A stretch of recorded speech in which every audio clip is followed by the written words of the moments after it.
Welcome to part 2 of the annual board training. In this short video, you will learn the four most important areas that board members must know to perform their duties. We also have some expert guests to help share this information. I want to thank Tony, Tammy, and Jeff for joining us today. And I'm your host, Lisa Harner.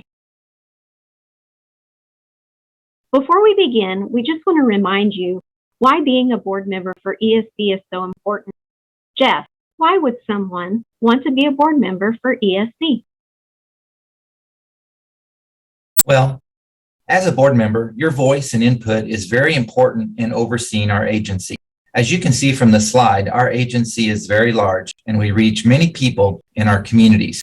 You help ensure that we are good stewards of taxpayer money and that our services are helping those who are most in need. The bottom line is that as an ESC board member, you can help make a difference for children and families. Those sound like great reasons to me. So let's get started. Being an effective board member boils down to 4 areas, and these 4 areas can be remembered using the acronym PLAN, PLAN. PLAN stands for Purpose, Legal, Accountability, and Nurture. Let's take a look at what's involved in each of these areas. P is for purpose. The board has the overarching responsibility to define the agency's purpose and mission. Let's take a look at the agency mission that has been set by the governing board. The mission is to provide comprehensive services that instill hope, share opportunities to eliminate the conditions of poverty, and help neighbors achieve self-sufficiency. Tammy, why is the mission and promise so important? The board needs to consider the needs of the community and then approve strategies and programs to meet those needs.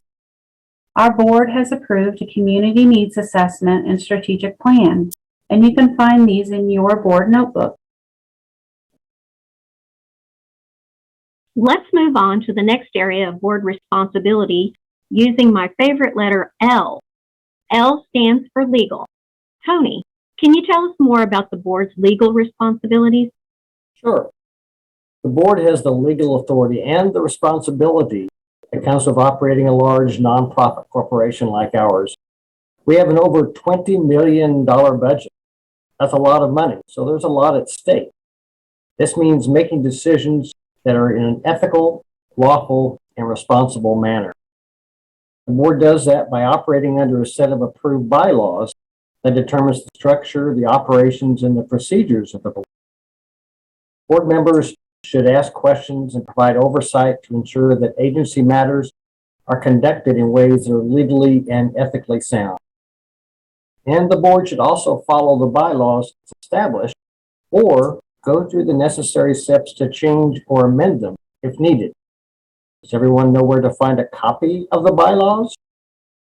I do. They're in the board notebook. Yep.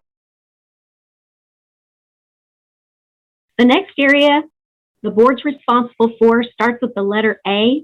A equals accountability. This is a big one, and it's made up of 3 major parts: financial accountability, program accountability, and CEO accountability. Let's look at each of these just a little bit closer. Tony, you're also our financial expert. Can you tell us more about financial accountability? Although a lot of people are involved in a lot of ways with the finances of the agency, the board has the ultimate responsibility for the financial health of the agency. The board works in partnership with the CEO and the fiscal director to ensure the financial stability of the organization. Board members aren't expected to be accountants, but they are asked to look at reports and information they're provided and determine if they're reasonable. If there is ever any question, board members have a responsibility to ask, and staff has a responsibility to explain. The board also approves the fiscal policy that the agency has to follow. Of special importance is that the board ensures there are sufficient internal controls to safeguard the assets of the agency, both physical and financial. Board members should also always be aware of potential conflicts of interest and ask for more information when there's even an appearance of a conflict. We've been very fortunate. Economic Security has a history of extraordinary performance when it comes to fiscal practices. Take into consideration, for example, we operate approximately 50 programs using 65 different funds or sets of books from different funding sources, each one having its own requirements and policies for administrating those funds that they provided. And we do this with, again, $20 million a year. Annually, we undergo an audit by an outside firm to check our compliance with accounting principles and government regulations. And we've done this with no audit findings for many, many years. We rely on the board to help us maintain that kind of track record. Woo, color me impressed. That was amazing. So the next area of accountability is program accountability. Jeff, can you tell us more about this one? Oh, Lisa, you know me. I'm not accountable. Okay, let's go to someone else who is accountable. How about Tammy? The board provides ongoing oversight to ensure that programs and the agency are meeting their obligations and expectations. This does not mean micromanaging of programs, but refers to the high-level oversight needed to ensure that programs fit the mission of the agency, perform as expected, and represent a sustainable model rather than one which continuously drains resources from the agency. Board members will receive a number of written and verbal reports for their examination and approval. It's important to ask questions when something doesn't make sense. Also, every month you'll receive a special report on major programs or an aspect of the agency to help you make an informed board member. Of course, regular attendance is very important to stay current and aware of what's happening within the agency. There's one more major area of accountability for the CEO. Jeff, you are the deputy director. Surely you can help with this one.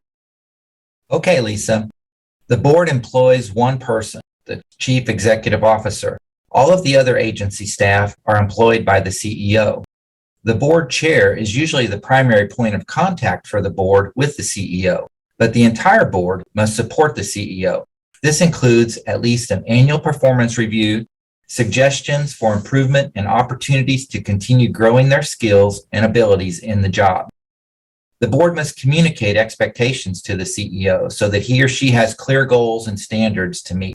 And the board relies on the CEO and staff to provide information and answer questions. John, our CEO, is always willing to talk with you and even take you out to lunch if you want to discuss agency business. The last area of responsibility for a board member is to nurture. This may seem like an odd duty. It sounds like something you would do for a baby, not for a nonprofit agency. But nurturing the organization is vitally important. Internally, the board must nurture itself. While the CEO plays a key role in recruiting new board members, the board has the responsibility to sustain itself. Board members should tell their friends and acquaintances about ESB and pass on interested and potential new board members to the CEO. A board member must also represent the agency in the community. Each member should consider him or herself to be a public ambassador, promoting the agency and serving as a positive representative. Board members can play a very important role in preserving and enhancing the agency's good reputation in the community. The bottom line is that all other areas of responsibility we've talked about, such as defining the purpose of the agency, meeting legal requirements, and being financially accountable, are summed up in upholding the public trust of the corporation. Different divisions of the federal, state, and local governments have awarded us with funds to help members of our community. The board is responsible for ensuring the agency lives up to that trust. Lisa, you've done a great job. I think it's time for us to wrap this up. Yes, let's wrap this up. In summary, remember, there are 4 main responsibilities of being a board member for ESC. They can be remembered with the acronym PLAN: purpose, legal, accountability, nurture. Ultimately, the main attribute of a good board member is to ask questions. So please feel free to do that at any time during your service as a board member. Tammy, do we need any documentation from the board members watching this training? Yes, we need all of the board members to review the financial code of conduct and sign this form for our future monitoring visit.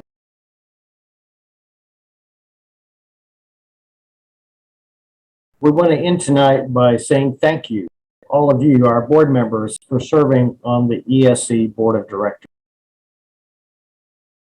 And remember, we are always available to answer your questions.